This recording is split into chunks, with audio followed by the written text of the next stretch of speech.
दौरान काजी फायज ईसा साहब ने 9 मई के जो इंसिडेंट थे, जिसको हम हमेशा क्रिटिसाइज़ करते रहे हैं, हमेशा उसका हमने उसके ख़िलाफ़ बात की है, नहीं होने चाहिए थे, उनके बारे में बसा औकात उन्होंने अपनी अपने केस हेयरिंग्स के दौरान क्रिटिकली पीटीआई को याद किया, कहा कि जी जैसे कि हम 9 मई के इंसिडेंट्स के ज़िम्मेदार थे।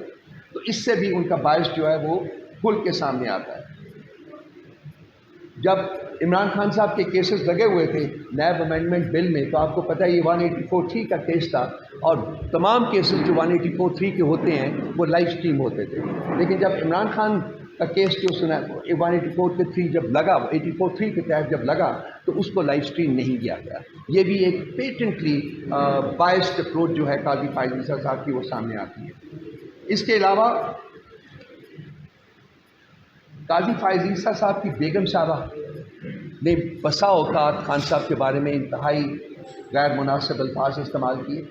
इनमें से कुछ का जिक्र मैं आपके सामने कर देता हूँ, और उसके भी वाउचिंग डॉक्यूमेंट्स जो हैं वो हमारे पास मौजूद हैं। वो आपको जिसको भी चाहिए दफ्तर से कर ले कांटेक्ट, और वो आपको वाउचिंग डॉक्यूमेंट्स दे दें।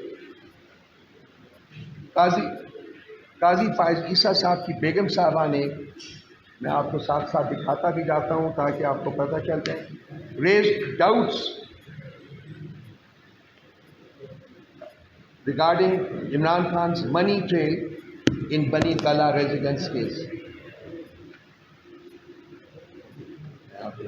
वो उन्होंने एक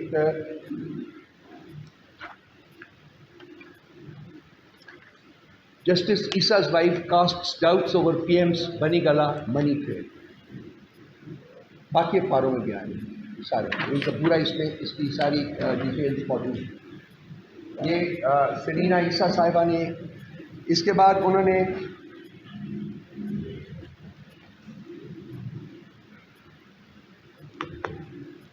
सरीना ईसा साहिबा ने इमरान खान के बारे में उन्हें कहा कि उनको अपने ओहदे से डिसमिस किया जाए, क्योंकि उन्होंने अपने एसेट्स जो हैं उसमें टैक्स एवेजन की हुई है।